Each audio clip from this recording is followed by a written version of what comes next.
तो जैसा कि आप लोगों ने देखा कि बिहार चुनाव हो गए हैं ख़त्म और यहाँ पर एनडीए को मिल गया है पूर्ण बहुमत। महागठबंधन 12 सीटों से बहुमत पाने से चूक गया। तेजस्वी यादव ने इस चुनाव के दौरान बहुत मेहनत की थी, उसके बाद भी वो इस चुनाव में पूर्ण बहुमत को प्राप्त नहीं कर सके और 12 सीटों से चूक गए, लेकिन उनकी मेहनत को कोई भी नकार नहीं सकता। अभी हाल में ही तेजस्वी यादव ने प्रेस कॉन्फ्रेंस की और कहा कि जिस तरीके के चुनाव में गड़बड़ियों के उन्होंने संकेत दिए और उस संकेत के बाद उन्होंने कहा कि जो बिहार में सरकार है वो महागठबंधन की ही बनेगी। तो पूर्ण बहुमत मिलने के बाद भी ऐसी संभावनाएं व्यक्त हो रही हैं। तो आइए आज के इस वीडियो में उन पॉसिबिलिटीज़ के बारे में जानेंगे जहां से महागठबंधन अपनी सरकार को बना सकती है। और यहाँ पर मैं एनडीए की बात इसलिए नहीं करूँगा क्योंकि पूर्ण बहुमत यहाँ पर प्राप्त हो चुका है, सरकार तो उन्हीं की बननी चाहिए, लेकिन फिर भी पॉसिबिलिटीज़ जो हैं वो कभी भी राजनीति में खारिज नहीं होती हैं। तो फिर नमस्कार दोस्तों, मैं सुधांशु और आप देख रहे हैं बेसिस की पाठशाला।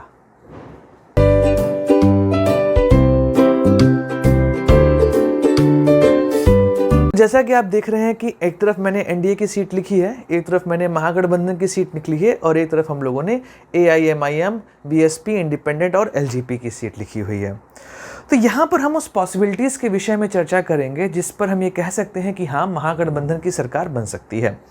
तो जो हमारी पहली पॉसिबिलिटी है जिस पर हम लोग चलते हैं, वो पहली पॉसिबिलिटी ये है कि सबसे पहले ये जान लीजिए कि यहाँ पर 110 सीटें हैं और यहाँ पर 125 सीटें हैं और यहाँ पर 8 सीटें हैं। तो अगर आप ध्यान से देखेंगे तो आपको ये पता चलेगा कि अगर अदर्स जो हैं वो महागठबंधन के साथ सीधे सीधे मिल भी जाएं, उसके बाद भी हम महागठबंधन की सरकार नहीं बना सकते, क्योंकि जो रिक्वायरमेंट है वो है 122। टोटल सीट जो है वो 243 है।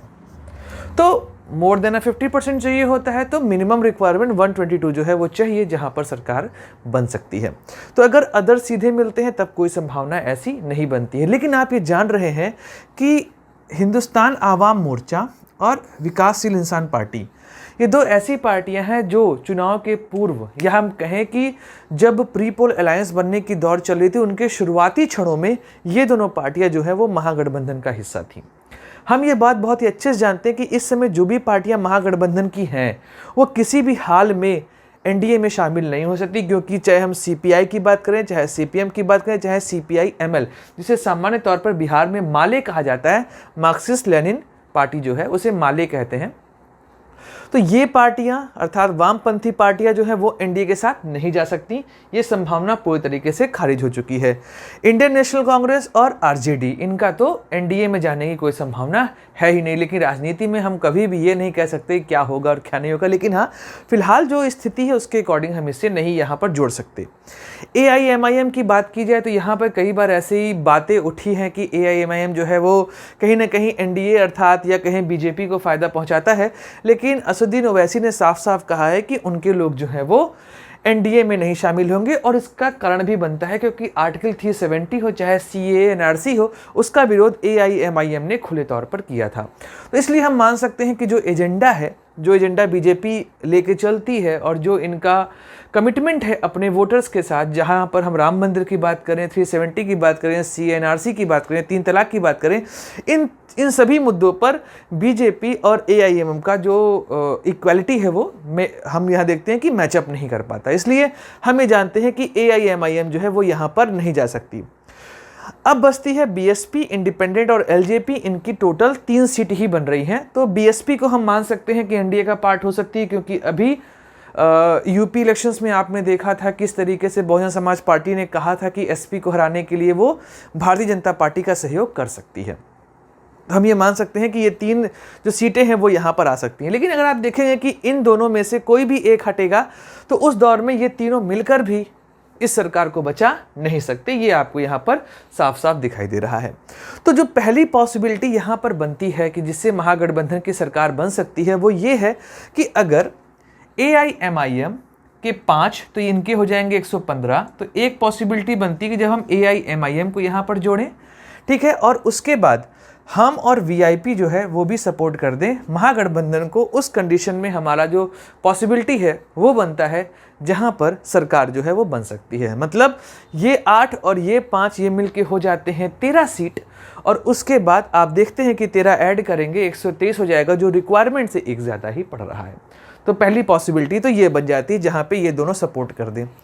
दूसरी पॉसिबिलिटी क्या बनती है? दूसरी पॉसिबिलिटी हमारी ये बनती है कि मान लेते हैं कि यहाँ पर ये आठों जो हैं वो यहाँ पे सपोर्ट कर दिए। अगर 5, 3, 8 तो यहाँ पर हो जाएंगे 18। अगर ये सीधे सीधे जुड़ जाएं तो हो जाएंगे 118। हमें 4 सीटों की रिक्वायरमेंट और पड़ रही है, तो ये हो सकता है कि हम जो है वो सपोर्ट कर दें, तो 122 रिक्वायरमेंट पूरा हो गया। तो ये हमारी दूसरी पॉसिबिलिटी हुई जहाँ पे अदर्स प्लस महागठबंधन और हम, ये दूसरी पॉसिबिलिटी। और तीसरी पॉसिबिलिटी ये बन रही है कि महागठबंधन, अदर्स और विकासशील इंसान पार्टी, क्योंकि ये दोनों पार्टियां पहले भी महागठबंधन का हिस्सा थी, इसलिए हम इस संभावना को खारिज नहीं कर सकते। और भारतीय राजनीति और हम लोग भारतीय राजनीति में तो हम लोग जानते ही हैं कि यहाँ पर किस समय कौन किसका समर्थन कर देता है, उस पर आप किसी भी तरीके से संभावना व्यक्त नहीं कर सकते। एग्जाम्पल के फॉर्म में मैं दे सकता हूँ कि कांग्रेस और शिवसेना, दो अलग ध्रुवों की पार्टियां आज एक साथ महाराष्ट्र में सरकार चला रही हैं। अगर हम बात करें जम्मू कश्मीर की, जिस समय स्टेटहुड उसका मेंटेन था, उस दौरान बीजेपी और महबूबा मुफ्ती, जो कि दोनों एकदम अपोजिट धड़े की पार्टियां थी, वो भी मिलकर यहाँ पर सरकार जो है वो बना के चला रही थी जम्मू कश्मीर में। तो भारत में हम कहीं पर भी पूर्ण रूप से यह खारिज नहीं कर सकते कि कौन सरकार यहाँ पर बनाएगा। तो तेजस्वी यादव के पास ये 3 केसेस है जहाँ पर वो सरकार बना सकते हैं। और भी केसेस क्या बन सकते हैं कि यहाँ पर ये तीनों सहयोग कर दें, मतलब बीएसपी, इंडिपेंडेंट और एलजेपी। तो यहाँ पर 113 के बाद अगर ये 8 सीटें और मिल जाएंगी तो कितने बनेंगी? 121 ही बन रहा है।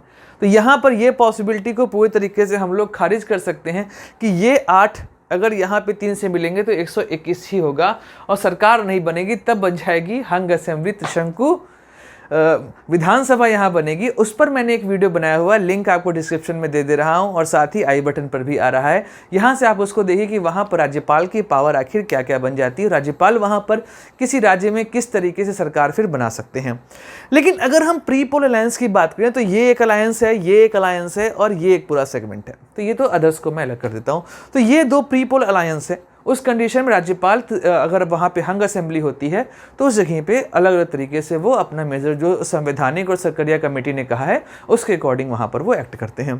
तो यहाँ पर आप देख रहे हैं कि तेजस्वी यादव ने जिस तरीके से कहा कि हाँ सरकार हमारी बन सकती है, तो उसके लिए क्या क्या पॉसिबिलिटीज़ बन रही है वो मैं आपको यहाँ बता दिया हूँ। एक जो सबसे आसान तरीका है वो ये है कि जेडीयू जो है वो पूरे तरीके से महागठबंधन को सपोर्ट कर दे, तब तो कोई बात ही समझ में नहीं आती, तब तो फिर आप ये कह सकते हैं कि यहाँ पर सरकार बनाना बहुत आसान हो जाएगा। लेकिन आप ये समझिए कि जेडीयू के पास जो भी सीट आई है वो उसमें बीजेपी का बहुत बड़ा हाथ रहा है। तो फिलहाल तो हम ये मान सकते हैं कि अगर जेडीयू ये एनडीए का गठबंधन तोड़कर महागठबंधन में जाती है तो उसके लिए ये सुसाइडल अटेम्प्ट ही होगा, क्योंकि एक बार उनके ऊपर इसका आरोप पिछले बार लग चुका है। जब 2015 में लालू के साथ महागठबंधन उनकी पार्टी बनाई हुई थी और 2 साल बाद उन्होंने उस गठबंधन को तोड़कर एनडीए को ज्वाइन कर लिया था और 3 साल फिर वहाँ पर एनडीए की गवर्नमेंट चली थी। तो इस तरीके से हम ये जानते हैं कि भारत में राजनीति की संभावनाएं बहुत सारी होती हैं, लेकिन उनमें कुछ ऐसी संभावनाएं थी जो मैंने आज आप लोग को बताया कि किस तरीके से महागठबंधन अभी भी रेस से बाहर नहीं हुआ है और अगर कुछ ऐसे मेजर्स किए जाएँ तो वहाँ पर महागठबंधन जो है वो अपनी सरकार बना सकता है। तो ये सारी बातें जो मैंने आपसे की, जहाँ पर हम लोगों ने जाना आखिर किस तरीके से महागठबंधन अपनी सरकार अभी भी बिहार में बना सकता है और क्या क्या पॉसिबिलिटीज़ हो सकती हैं। इन पॉसिबिलिटीज़ के विषय में आगे हम फर्दर भी चर्चा करेंगे और जानेंगे कि आखिर बिहार में अच्छी सरकार किस तरीके से बन सकती है। लेकिन फिलहाल हम यही चाहेंगे कि जो पार्टी को जनता ने पूर्ण बहुमत दिया है फिलहाल वही जो है वो रूल करे, किसी भी तरह का यहाँ पे हॉर्स ट्रेडिंग जो है वो ना होने पाए। तो अगर आपको वीडियो पसंद आया तो आप इस वीडियो को लाइक करिए, चैनल सब्सक्राइब करिए, इस वीडियो को शेयर जरूर करते। तो हंसते रहिए, मुस्कुराते रहिए और भारत माता की जय गाते रहिए।